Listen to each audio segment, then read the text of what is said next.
memaksa Mesir berhenti. Jangan panah apa namanya.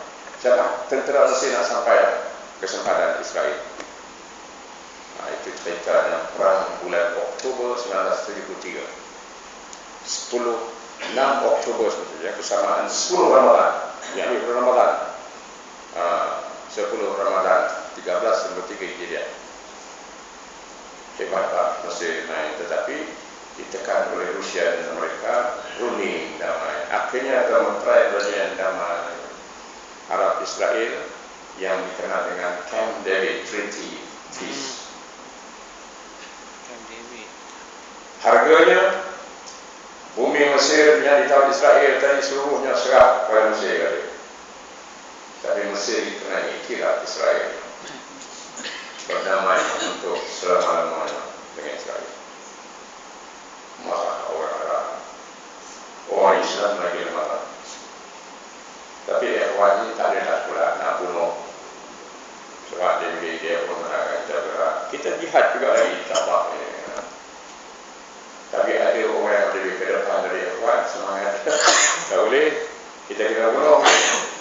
Maka lahirlah satu pertubuhan yang dinamakan gerakan Al-Jihad wa Takfir dan mempengaruhi tentera Mesir. Maka dalam perbarisan memperingati kemenangan 6 Oktober tadi bagi kali yang kelima, tiba-tiba seorang tentera melompat dari truk dengan mesin gun menembak atas kertas. Sasarannya ialah Anwar Sadat dan tamu-tamu yang lain, 10 orang ke 9 orang mati. Itulah habislah riwayat Anwar Sadat mati ditembak oleh Kapten bersama saya Khalid Islam Buli dari pertubuhan Al-Jihad wa Takfir. Ikhwan kata kami tak terlibat, bukan saja kami tembak bunuh orang, kami berjuang ikut cara yang kami berjuang. Bagaimanapun ikhwan tidak diharapkan. Tetapi penggantinya yaitu Husni Mubarak. Mungkin tuan-tuan tanya, Husni Mubarak tak kena tembak kan? Dia orang muda je. Menurutnya diriwayatkan Husni Mubarak ni nak jadi selamat karena dia turun dari pentas tukar uniform. Dia naik ke ofis, dia tak tukar uniform. Jadi masa dia turun daripada tu nak pergi pentas tu, masa tu berlaku tembakan. Sudah berlaku tembakan tu, polisian tu, barulah dia sama kalau nak menyelamatkan mereka yang tembak dari itu lah. Jadi pun tak kata-kata lah. Tapi dia riwayatkan dan ceritakan kamu tu, dia pula tembak boleh mati kan. Itu ada riwayat kata-kata itu kan. Kerana seolah-olahnya memang dia tahu peristiwa tu, sebab itu dia lari dulu. Sebab dia mengangan dia yang patut jadi presiden, bukan Anwar Sadat.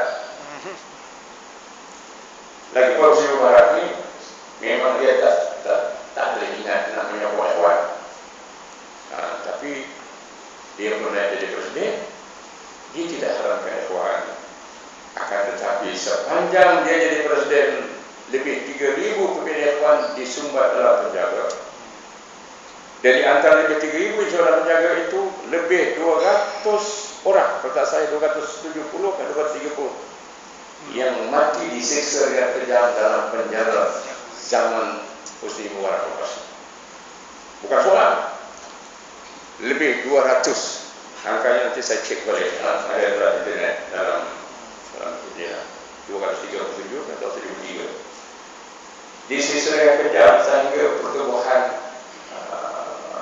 memantau hak asasi manusia antarabangsa mempunyai bukti-bukti untuk mengambil tindakan ke atas kerajaan Anwar Sadat dan Sadat pelaku Husni Mubarak kerana kezaliman yang melampau.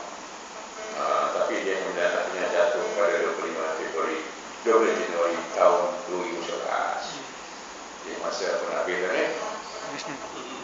Kesimpulannya, itulah perjalanan ikhwan. Akhirnya Allah beri ruang setelah melalui banyak ujian tadi ya, kena penjara, kena hukum, kena seksa, kena torture macam-macam. Tiba-tiba Presiden tentera Mesir berundur setelah rakyat mengadakan perhimpunan besar-besaran yang dinamakan I'tisam.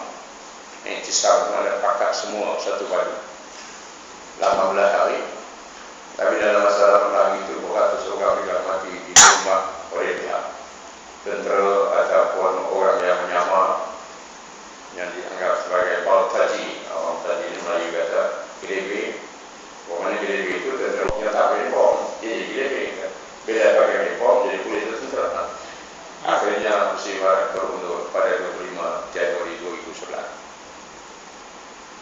Kemudian rakyat dibenarkan memilih pemimpin ikut demokrasi. So itu yang diminta.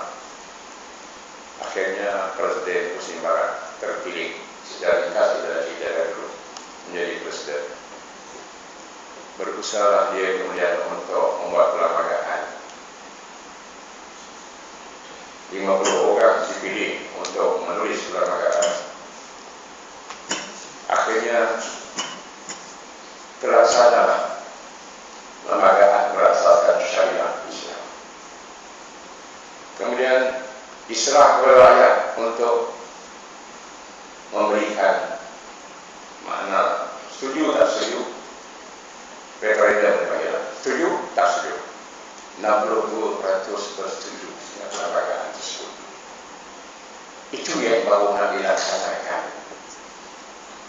tapi tak sempat. Dia kemudian ditumbangkan oleh puak-puak yang memang tak pernah senang kalau Islam memerintah. Dicarilah jalan untuk menjatuhkannya yang saya pernah uraikan dulu. Daripada mula dia jadi presiden, media kebanyakannya menyebelahi puak yang nak jatuhkannya. Sebab mereka akan dibiayai. Siapa biayainya? Masyarakat bagian Amerika, Zionis Israel. Tapi yang tak boleh. Tapi yang boleh ialah Arab sendiri. Khasnya Arab Saudi dan United Arab Emirates yang memang tak menyokong kepimpinan ikhwan. Mereka menyokong dulunya presiden yang bertanding dengan kita Ahmad Syafiq, bukan jenderal tentera. Mereka menyokong golongan sekuler. Itu dia masalah. Tak apalah, tapi itu tidak berlaku.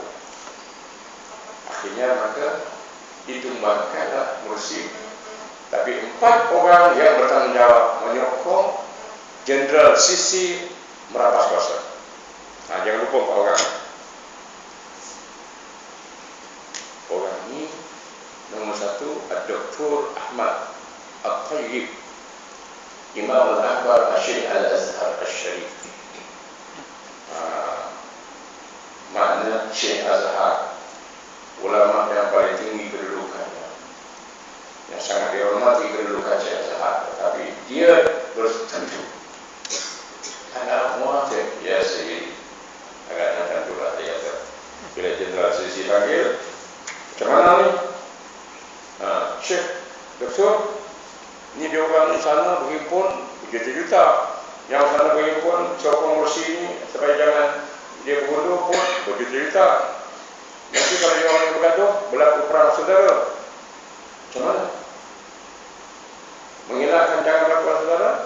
Saya sebagai Menteri Pertahanan dan jaga tentera nak gunakan kuasa untuk menghalang supaya jangan berlaku pertempuran pergaduhan sesama orang Islam. Jadi Syekh yang mana kata dia juga, kalau berlaku perang sama orang Islam lagi tahu. Kalau langkah kuasa tak jadi perang sama orang Islam, jadi darurat yang mudarat kecil sikit. Jadi dia ambil kaedah irtikab akhafu dararain. Buat ambil mana-mana perkara yang mudaratnya kurang, walaupun dia juga salah, tapi mudaratnya kurang. Itu kaedah sudah ada tu. Cuma yang dia buat keputusan sendiri, dia tak boleh bincang dengan majlis ulama. Itu yang ulama. Itu satu. Satu lagi yang juga bertanggungjawab menyokong, ini yang agak pelik sikit. Syekh Azhar tadi dia berseorangan. Yang menyokong ini ialah parti, ketua parti Hizbun Nur, parti An-Nur. parti Islam yang baru ditubuhkan masa nak pilih raya kemarin. Seperti juga parti yang ditubuh oleh Ikhwan yang memenangkan kemudian Mursi jadi presiden itu. Nampak? Parti Hizbul Nur ni dapat suara nombor 2 selepas Ikhwan dalam pilihan raya parlimen yang kemudian dikeluarkan oleh mahkamah. Tapi siapa dia yang berbeza Hizbul Nur? Hak ni yang kena simpan dalam kepala kita tuan-tuan. Syekh ulama salaf, golongan salafi, golongan ulama yang keras. Ulama salafi ini banyak haram saja tu. Jadi kita haram juga, tapi ada tak apa je. Tapi dikira haram saja. Ini haram, ini bid'ah, ini sesat, ini bid'ah, ini sesat. Macam ulama salafi itulah. Kira salafi itu. Tapi kalau Saudi orang jadi senang terbuat Wahabi. Apalah itu sebutan. Ulama Hizbul Nur ni lah Australia menemukan Hizbul Nur. Kenapa mereka tak suka dengan Ikhwan? Itu soalan itu kena jawab masa akan datang bila kita berkitab. Kira-kira kita itu. Tapi dia panjang cerita. Sebab itu di Afghanistan pun yang boleh hancur gerakan Islam kerana kuasa Salafi. Sehingga akhirnya sekular berkuasa sekali. Apabila Hamid Karzai sekarang menguasai politik. Hamid Karzai. Ada orang salah sebut Hamid Karzai. Karzai. Jadi parti Hizbul Nur inilah yang juga bersetuju wujudkan Mursi tentera ambil alih. Sampai hari ini parti Hizbul Nur masih duduk kutuk Ikhwan. Sehingga Ikhwan diharamkan 3 kali 4 kali. Yang 2 lagi dia tak boleh ketua gereja Kristian Ortodok tak boleh kan. Dia kata ada ulama pun sokong, maka kami tak sokong pula. Ulama Islam saya sokong jatuhkan Mursi. Yang satu lagi ni pemimpin parti sekular yang anti-Islam yang melantik wakil mereka Muhammad Baradani atau Baradi yang pernah jadi pengurusi jawatan kuasa siasatan reaktor atom kuartal 1 yang berdiri melawat Iran mengharapkan nuklear Iran. Tapi berada sekarang ni tuan-tuan yang dia dilantik jadi timbalan presiden sementara ni, dia letak jawatan. Betul-betul dia pun tak setuju tindakan kekerasan tentera menyuraikan himpunan penyokong Mursi kemarin, terutama di Rakyat Adamiyah di Al-Fatah Majlis Fatah yang mereka gunakan kekuatan senjata. Badal dia kata, aku tak sanggup. Hampa pergi tembak bunuh. Dia tu. Aku tak jawatan. Dia lagi ke mereka. Dan kawan-kawannya, pendakwa atau peguam negara sedang merancang nak mendakwa pula Badal ini kepada Ibrahim Musi pula. Jadi mereka menjadi huru-hara tuan-tuan. Kerajaan yang menjatuhkan Mursi ni belum apa dah huru-hara. Ya, orang ada sokong nak jatuh, tapi sekarang ni dah lari. Kan tak setuju Al-Fatah, Presiden Fatah, Jenderal Fatah pergi gunakan tentera tembak nak menyuraikan. Nampak? Syekh Azhar pun sekarang ni dah macam menyesal, tak bunyi dah, merayu, janganlah tangkap Ikhwan, lepaskanlah Mursi. Tapi orang tak boleh cakap dia. Orang pula pergi butuh boleh pula dengan persilapan ijtihad dia. Keluar dalam Facebook kata ulama gitu, maknanya sampaikan Menteri Turki Portugal, baik Raja Portugal, dia kata aku sangat kecewa dengan sikap pendirian ulama yang terkenal Syekh Azhar yang membuat keputusan ini. Orang macam beliau inilah yang akan dilaknat oleh sejarah seperti sejarah melaknat ulama Turki yang menyokong dulu Muhammad satu, kata Portugal. Marah pula dia kepada Portugal, tapi Portugal cakap betul. Portugal sampai sekarang tutup. Revolusi tentera ini bisa salah balik kuasa. Di Turki minggu depan akan diadakan satu sidang antara bangsa mengenai rampasan kuasa tentera.